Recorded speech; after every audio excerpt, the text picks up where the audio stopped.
parole à Madame Le Callennec. Oui, merci Madame la Présidente, chère Catherine. À mon tour de remercier les collaborateurs, les administrateurs de cette commission et votre présidence, j'ai envie de la qualifier de caractère.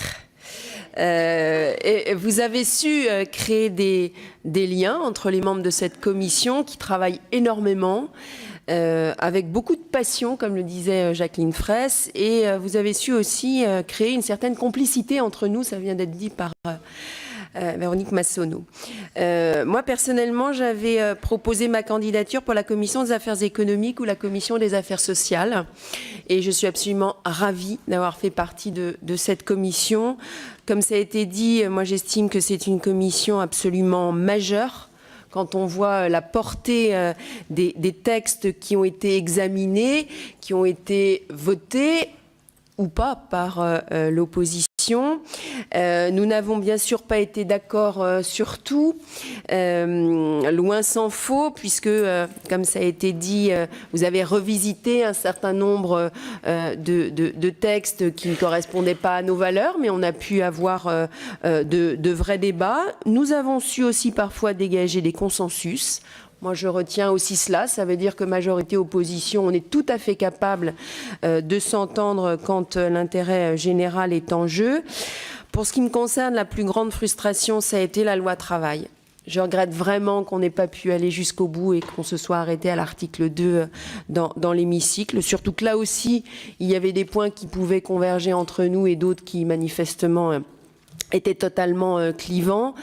La plus grande satisfaction, et là je dois vous en remercier Madame la Présidente, c'est d'avoir pu mener à bien un travail qui j'espère sera utile sur les prématurés et les nouveau-nés vulnérables. Un groupe d'études qui a été composé d'une 50aine de députés qui ont aussi beaucoup travaillé avec une méthode un petit peu originale, en auditionnant bien sûr, mais en faisant une restitution de nos auditions sous la forme de table ronde et à nos collègues députés, mais aussi à ceux qui nous avaient fait la gentillesse de se déplacer pour nous parler de cette problématique des prématurés et des nouveau-nés vulnérables. Nous avons fait des recommandations et j'espère qu'elles pourront être mises en œuvre dans les mois qui viennent, car quel que soit le résultat des élections à venir, il nous faudra, je pense, poursuivre notre mission qui consiste avant tout, c'est pour ça que je me suis engagée en politique, à améliorer la vie quotidienne de nos concitoyens.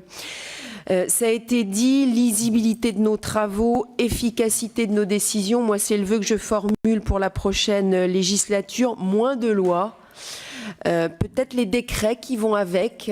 Vous avez remarqué qu'à plusieurs reprises, je disais au ministre, mais monsieur le ministre ou madame la ministre, qu'est-ce qu'il y aura dans le décret? On ne peut pas vous faire de chèque en blanc. Moi, j'insiste beaucoup là-dessus. Plus d'évaluation et de contrôle. Et je rejoins ce qui vient d'être dit sur la nécessité aussi de faire le lien avec la législation européenne. Certains d'entre nous, alors ce qui n'est pas mon cas, ont la chance d'être membre de la Commission des affaires européennes. Je trouve qu'on n'a pas fait assez d'aller-retour. On a eu une audition très intéressante la semaine dernière avec Madame Thyssen, donc la commissaire européenne en charge des affaires sociales et du travail. Moi, j'aurais aimé qu'on puisse multiplier ce genre de contact qui nous est toujours très utile. Donc, à nous écouter les uns les autres, je crois qu'il y a des améliorations à apporter sur le fonctionnement, sur nos travaux, sur l'ordre du jour. Moi aussi, je rejoins Arnaud Viala quand il dit que c'est pas facile de pouvoir être à la fois sur le PLF et sur le PLFSS. Or, on vote là des politiques et leur application financière qui nécessiterait pourtant une forte présence des députés à la fois sur les débats PLFSS et sur les débats PLF. J'espère que nous reprendrons les recommandations que nous avons évoquées à l'instant. Sur le droit d'amendement, moi je pense que c'est important.